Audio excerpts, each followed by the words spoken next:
आदाब। आगे टॉक के साथ मैं हाजिर हूं शफीक जी। इससे पहले कि मैं अपनी गुफ्तगू का सिलसिला आगे बढ़ाऊं, आपसे दरख्वास्त है कि नीचे दिए गए बेल आइकॉन पर क्लिक करके मेरे चैनल को सब्सक्राइब करें ताकि आप तक आगे टॉक की पावरफुल मालूमाती और कारामद वीडियोस का सिलसिला पहुंचता रहे। शुक्रिया। आगे टॉक में मैं आपके लिए लाया हूं आज 7 मफरूजे। आप भी सोच रहे होंगे कि यार शफीक से ये मफरूजों की बात क्यों कर रहे हैं, लेकिन ये मफरूजे हैं या हकीकतें, इसका फैसला तो आप ही कर सकते हैं इस वीडियो को देखने, सुनने और समझने के बाद। लेकिन मैं एक बात बहुत वसूख से कह सकता हूं, अगर से इन 7 मफरूजों को आप अपनी ज़िंदगी में शामिल करें तो मैं ये कह सकता हूं कि आपकी ज़िंदगी बहुत बेहतर हो सकती है, आपकी ज़िंदगी बदल सकती है, आपके सोचने का अंदाज बदल सकता है। तो पहला मफरूजा है every action and behaviour has a positive intention. अब आप फिर हैरान होंगे कि यार शफीक जी कैसी बात कर रहे हैं, पहले ये मफरूजे लेकर आ गए, अब एक अजीब सी बात लेकर आ गए कि हर रवैये का, हर अमल का कोई ना कोई पॉजिटिव इंटेंशन होता है। जी जनाब, ऐसा ही बात है। हर शख्स जो भी कुछ करता है उसके पीछे कहीं ना कहीं कोई पॉजिटिव नीयत या सोच होती है, वो शायद उसका इजहार ना कर पा रहा हो। हर अमल, हर बिहेवियर, हर रवैया कहीं ना कहीं पॉजिटिव इंटेंशन से जाके मिल जाता है। चलिए मैं आपको मिसाल देता हूँ। अपने किसी ऐसे दोस्त के बारे में सोचें जो हमेशा किसी न किसी अंदाज में किसी तरह से शिकायतों का अंबार लगाया रहता है, लोगों के बारे में शिकायतें करता है, माहौल के बारे में शिकायतें, निज़ाम के बारे में शिकायतें, सिस्टम के बारे में शिकायतें, शिकायतों का मजमुआ लिए फिरता रहता है। अगर सब गौर से उसके रवैये को जांचें तो आप ये जान जाएंगे असल में उसका जो मसला है वो है तवज्जो। वो तवज्जो का मतलाशी है, मोहब्बत का भूखा है, इसीलिए वो इस तरह का रवैया अपनाता है। तो उसकी इंटेंशन सही है, लेकिन जो रवैया और एक्शन है वो शायद मुनासिब नहीं है। इसी तरह बहुत से लोग जब भी आप उनसे मिलेंगे वो आपको अपनी तकालीफ के बारे में बता के आपको भी डिप्रेशन में डाल देंगे। वो भी वही लोग हैं जो अटेंशन सीख कर रहे हैं, जो तवज्जो चाहते हैं, मोहब्बत चाहते हैं, या उन्हें शायद हमदर्दी की ज़रूरत है। इंटेंशन बुरा नहीं है, लेकिन हाँ जो अहम बात है वो ये है कि रवैया और एक्शन क्या वो रिसोर्सफुल है या नहीं। अगर से रवैया या एक्शन रिसोर्सफुल नहीं है तो इसके बारे में सोचने की और काम करने की ज़रूरत है कि हम अपना मज़बूत इंटेंशन, पॉजिटिव इंटेंशन एक अच्छे रवैये से और अच्छे बिहेवियर से कैसे हासिल कर सकते हैं। तो आज का पहला मफरूज़ा ये है कि every action and behaviour has a positive intention. हर रवैया या अमल का कोई ना कोई मस्बत सोच ज़रूर होती है। तो ये है आज का पहला मफरूज़ा। मफरूज़ा number 2, failure is nothing but a feedback. Failure कोई बुरी बात नहीं है, नाकामी कोई मुसीबत नहीं है। अगर से आप किसी वजह से कामयाब नहीं है तो कोई फिक्र और परेशानी की बात नहीं, जो कि हर नाकामी, हर फेलियर अपने अंदर एक फीडबैक लिए हुए आपके पास आती है, जो आपको ये बताती है इस दफ़ा आपने ऐसा क्या नहीं किया जिससे आप कामयाब नहीं हो सके, और आपने क्या करना है ये आपको सोचने का एक मौका मिलता है।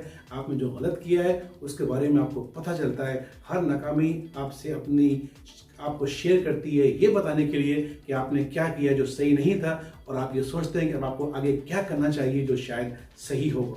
तो फिक्र ना कीजिए, किसी नाकामी से दिल बर्दाश्ता नहीं होइए, इसलिए कि failure is nothing but a feedback. तो ये है हमारा दूसरा मफरूज़ा, the failure is nothing but a feedback.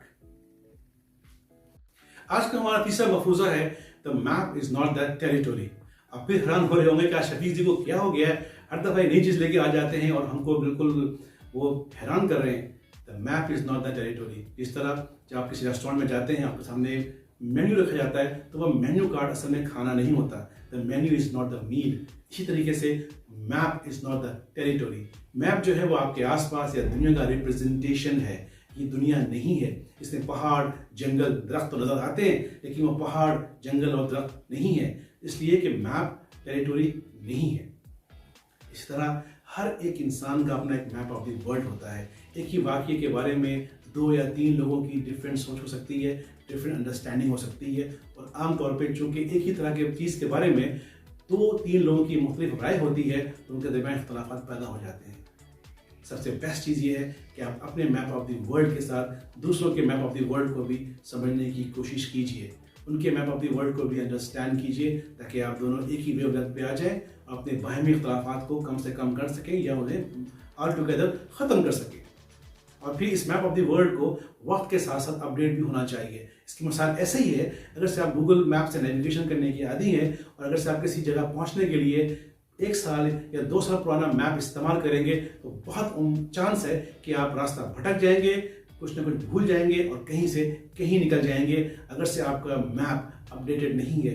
इसी तरह लाइफ जो हमने अपने लाइफ में अपने एक्सपीरियंसेस से, अपने मुशाहदात से जो मैप ऑफ द वर्ल्ड बनाया है आसपास की चीज़ों के बारे में, हमें उसको भी मुसलसल अपडेट करने की ज़रूरत है, वरना हम भी रास्ता भटक जाएंगे, खो जाएंगे, कहीं से कहीं पहुंच जाएंगे।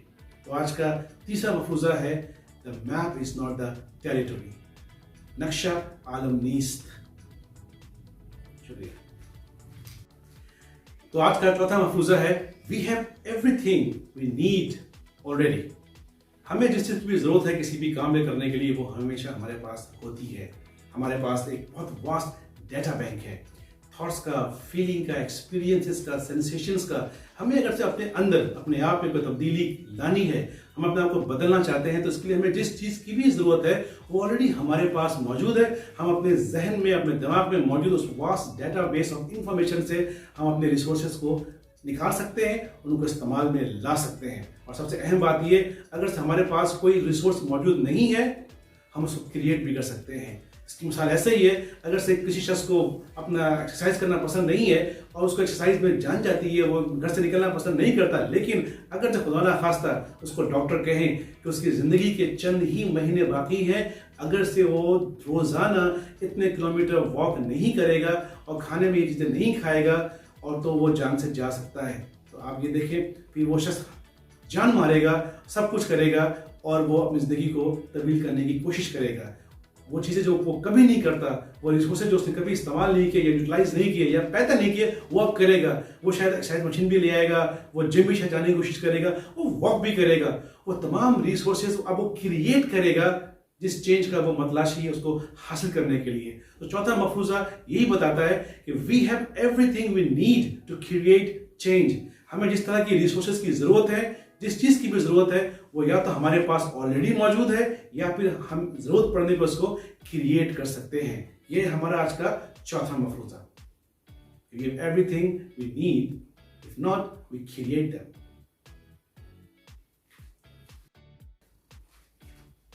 माइंड और body they are part of the same system. आप हैरान होंगे कि अब ये कौन सी नई बात आ गई, ये माइंड और बॉडी तो हमारे सिस्टम के हिस्सा होते ही है, लेकिन ये थोड़ी सी मुख्तलिफ मफरूज़ा है। ये मफरूज़ा ये आपको बताता है कि आपका जो माइंड है वो आपके बॉडी के एक्शंस को कंट्रोल करता है और जो आप अपनी बॉडी के साथ कर रहे होते हैं उसका असर आपके माइंड पर भी पड़ता है। मिसाल के तौर पे अगर सिर्फ कोई शख्स उदासी का या डिप्रेशन का या स्ट्रेस का शिकार है, उसका डायरेक्ट असर उसके बॉडी के ऊपर भी पड़ता है। यानी आप कहीं ना कहीं कुछ अरसे के बाद सुनेंगे कि उसको कोई जिस्मानी बीमारी या आर्जा लाहक हो गया है। क्यों? कि जो कुछ भी उसके दिमाग में चल रहा था, पक रहा था, उसने उसकी बॉडी पे असर दिखाना शुरू किया। इसी तरीके से अगर से आप अपनी बॉडी पे कोई ऐसा मामला करते हैं, मिसाल के तौर पर अगर से आप एक्सरसाइज करने के शौकीन हैं, आप जिम जाते हैं, आप वजन उठाते हैं, आप जॉगिंग करते हैं, तो आप महसूस करेंगे कि आपको इससे एक खुशी का एहसास होता है, एक मसरत का फीलिंग आती है। तो आपकी जो फिजिकल एक्टिविटी है वो आपके मेंटल स्टेटस के ऊपर, मेंटल हेल्थ के ऊपर भी असरअंदाज होती है। Motions create emotions and emotions create motions. अगर से आपको गुस्सा आ रहा है, आपको इमोशन गुस्से का है, आपको किसी पे तैश आ रहा है, तो वो तब्दीली आपके बॉडी पर भी नजर आती है। आपकी मुट्ठियां भीग जाएंगी, आपका बॉडी तनाव का शिकार हो जाएगा, आपकी सांस तेज तेज चलनी शुरू हो जाएगी, शायद आंखें भी लाल हो जाएं, क्योंकि इमोशंस ने मोशंस क्रिएट किया है।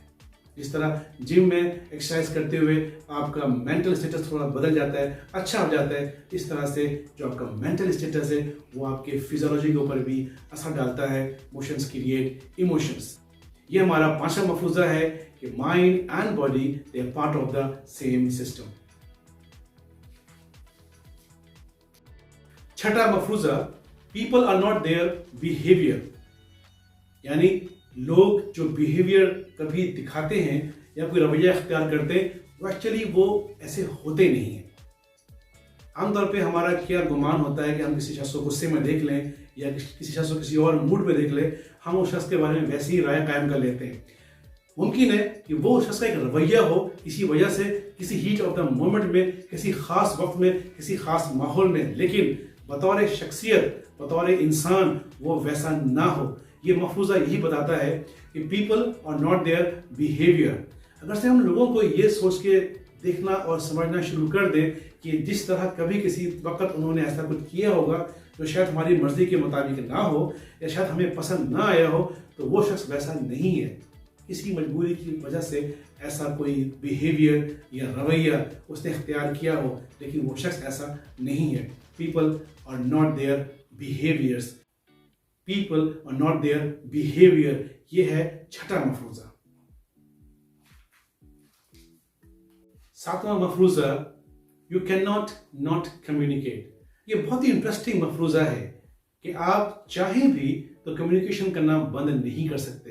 अगर आप बात भी नहीं कर रहे, कुछ कह भी नहीं रहे, तो आपका चेहरे का तासुर, आपका आंखों की मूवमेंट, शायद आपकी बॉडी लैंग्वेज बहुत कुछ कह जाती है। आप ना चाहते हुए भी बहुत सी ऐसी बातें कह जाते हैं, समझा जाते हैं जो शायद आप अल्फाज से अदा ना कर सकें। तो ये मुमकिन ही नहीं है कि आप कभी भी कम्युनिकेशन ना कर रहे हो। हर वक्त किसी न किसी अंदाज में, किसी न किसी तौर से आप कम्युनिकेट कर रहे हैं। You can not communicate. तो बेहतर यह है कि जब भी आप कम्युनिकेट करें तो रिसोर्सफुल कम्युनिकेशन करें, पावरफुल कम्युनिकेशन करें।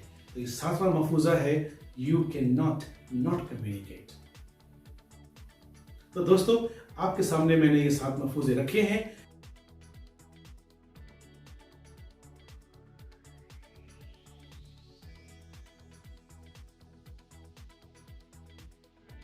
ये मफरूजे हैं, कितने कारामद हैं, इसका फैसला तो आप ही ने करना है। लेकिन मैं आपसे जरूर कहूंगा, इन 7 मफरूजों को ट्राई करें, अपनी ज़िंदगी में शामिल करें, इन्हें प्रैक्टिस करें। फिर आप देखेंगे कि आपकी ज़िंदगी में कैसी अच्छी और मस्बत तब्दीलियाँ आ रही हैं। कुछ कोशिश किए बगैर, कोई बहुत ज़्यादा चांद मारी किए बगैर आप अपने अंदर एक बहुत ही अच्छा बदलाव महसूस करने लगेंगे। आपके रिलेशनशिप, आपके ताल्लुकात, आपकी सोचने का अंदाज और आपके आसपास की दुनिया आपको बदली नजर आएगी। ये 7 मफरूजे बहुत सादा हैं ये, लेकिन बहुत ही पावरफुल है। इन्हें ट्राई जरूर कीजिए। इससे पहले कि मैं आपसे इजाजत चाहूं, मैं आपसे दरख्वास्त करता हूं कि मेरे चैनल को सब्सक्राइब करें, ताकि आगे ही टॉक की पावरफुल, मालूमाती और कारामद वीडियोस का सिलसिला आप तक पहुंचता रहे और आपकी ज़िंदगी बदलने में कारामद और माविन साबित हो। आदाब।